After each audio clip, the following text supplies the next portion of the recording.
गुप्ता जी एक किराना व्यापारी थे। रोजाना की तरह उन्होंने अभी दुकान खोली ही थी कि एक महिला उनके पास आई और बोली, सेठ जी, ये अपने 10 रुपये रख लीजिए।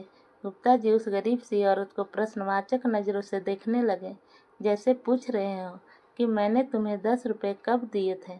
महिला बोली, सेठ जी, कल शाम मैं आपकी दुकान से 70 रुपये का सामान लेकर गई थी।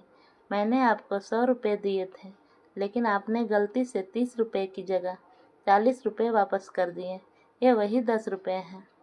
गुप्ता जी ने 10 रुपये का नोट अपने माथे से लगाया, फिर गले में रखते हुए बोले, एक बात बताइए बहन जी, कल तो आप 5 रुपये कम करवाने के लिए इतनी बहस कर रही थी और आज 10 रुपये लौटाने चली आई।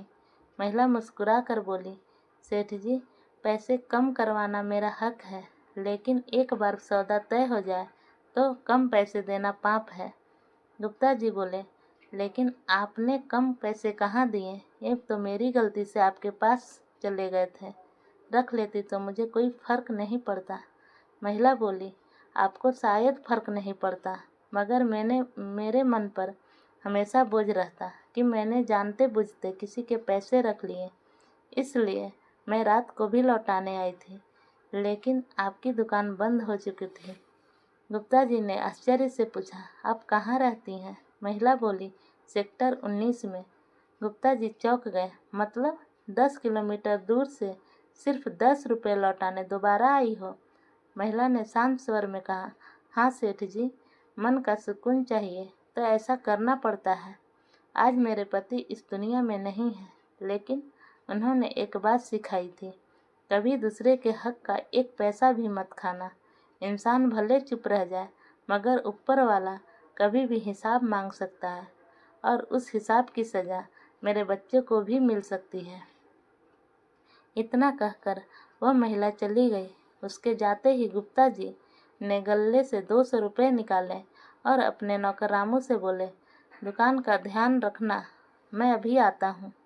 वे सीधे बाजार में केशव जी के दुकान पर पहुँचे और 200 रुपये देते हुए बोले, कल हिसाब में गलती से 200 रुपये ज़्यादा जुड़ गए थे, ये आपके हैं।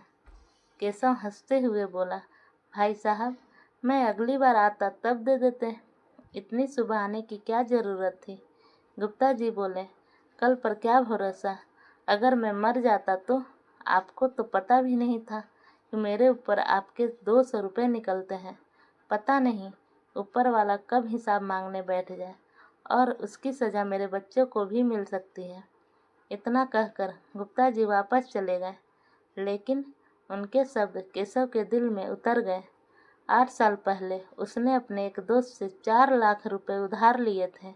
अगले ही दिन दोस्त की हार्ट अटैक से मृत्यु हो गई। उसके परिवार को इस उधार के बारे में पता नहीं था, इसलिए किसी ने पैसे नहीं मांगे।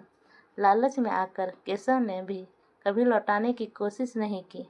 आज वही दोस्त का परिवार गरीबी में जीवन बिता रहा था।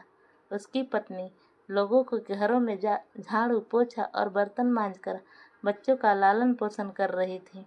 गुप्ता जी की बात पता नहीं ऊपर वाला कब हिसाब मांगने बैठ जाए, केशव के मन में गूंजती रही।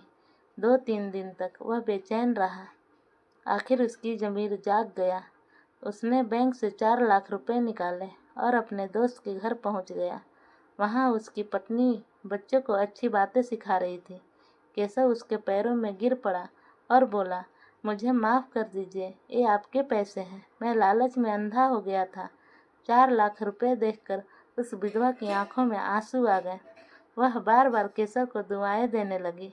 तभी केशव की नज़र उस महिला पर पड़ी।